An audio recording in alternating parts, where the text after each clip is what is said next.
Good morning, guys. Today we are going to see about the optical properties of materials. In last class we have seen about the fiber optic materials and fiber optic communication system, and the second part of the unit is optical properties of the materials. So now optical properties of the materials are finding applications in optoelectronic devices and designing of integrated chips, designing of microelectronic packaging, and it's also in thermal modeling and also in high reliability packaging. So nowadays optics, that is light, plays a vital role in processing of information. So by using optical fiber we are sending signals from one end to another by using light. Same way, the optoelectronic devices transfer information faster, accurately, and at lower cost, consuming less space. So there is a lot of process involved in optoelectronic devices. So we are going to see what are the basics of the optoelectronic devices, how they are producing light, and how they are used and transferring signal from one end to another end. Okay, so it is mainly depend on interaction between electrons and holes, or interaction between electrons and phonons in the materials. Phonons are nothing but lattice vibrations. Okay, you know, but electrons, but phonons are nothing but vibrations. Okay, it's a vibration. Phonon is a lattice vibrations. Okay, so these are the very important things in this optoelectronic device. One is electron, another one is phonon, that is lattice vibration. So here we can see that optical materials are transferred or classified into transparent materials. So that transparent materials, it's fully transmit the light. We can say, example, plain glass, clear water, etc. Another type is translucent. That is, it will allow only a partial amount of light, like butter paper, trace paper, fog, smoke. An opaque material which does not allow the light to pass through it, like wood, brick, stone, etc. So this is the classification of optical material. One is transparent, another one is translucent, another one is opaque material. Transparent material allow all light to pass through it, but translucent only allow a partial light, but opaque material does not allow any light to pass through it. And we are seeing the examples for all the transparent, translucent, and opaque. And this is how the interaction of light with solids. Okay, so when a light beam incident on the solid, some amount of the light beam will get scattered by the sample, and some amount of the light beam will be absorbed by the sample, some amount of the light beam will be transmitted by the sample. So what are the process involved? Scattering, absorption, and transmission.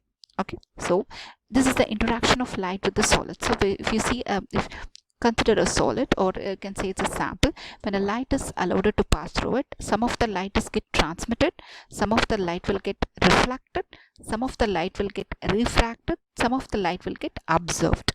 Okay, so a lot of process involved in this is the interaction of light with the solid. So people know, so the total amount of light incident flux is transmitted light plus reflected light plus observed light. Okay,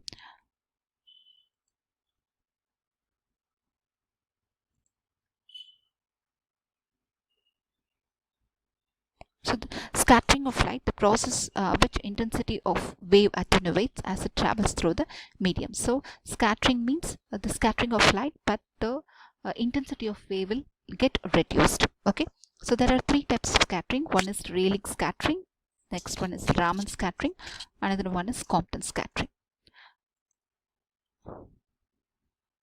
Rayleigh scattering is elastic scattering, that the wavelength of the scattered light is equal to the wavelength of the incident light.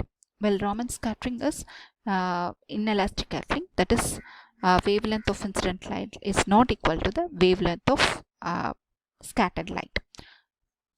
Compton scattering, a smaller wavelength of UV and X-ray scattering occurred by the electrons. This results in the scattered radiation of a small frequency.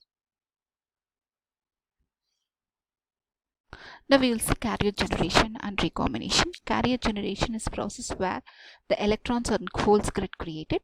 Recombination is where the electrons and holes are annihilated, that is they will join.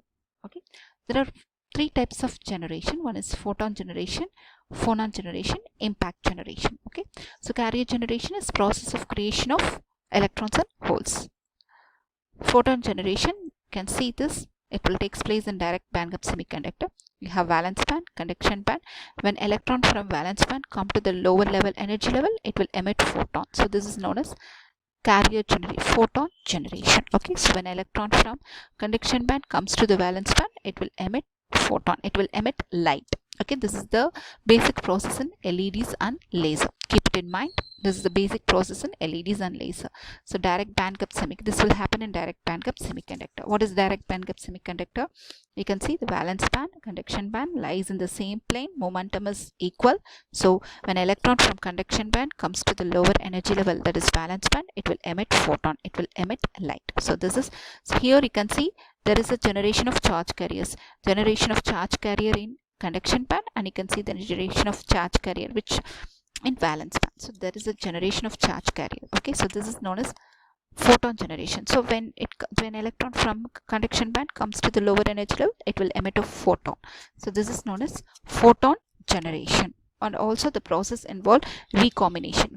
What is recombination? When electron comes to the lower energy level, it will join with the holes, or it will annihilate with holes. So due to that recombination, we'll have the emission of photon. Okay,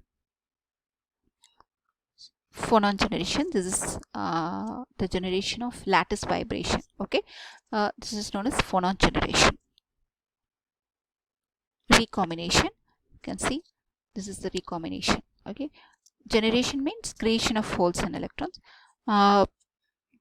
Recombination is when electron from higher energy level come to the lower energy level, it will emit light, or it will emit lattice vibration. Okay, when it emit light, then it is known as direct recombination or band to band recombination.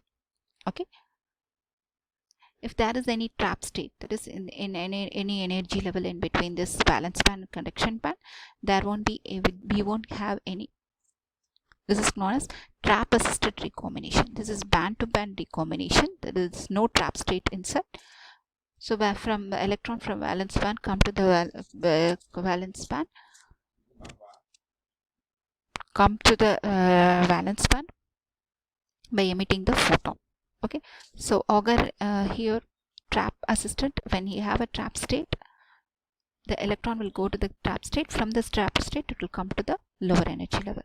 Okay, so the recombination process, when electron from higher energy level come to the lower energy level, it will emit light. Okay, so this is known as recombination. This carrier generation, recombinations are very, very important in LEDs and laser diode. When a recombination emit lights, then it is known as radiative recombination. Okay, radiative recombination. So these radiative recombinations are essential in LEDs and lasers. Thank you.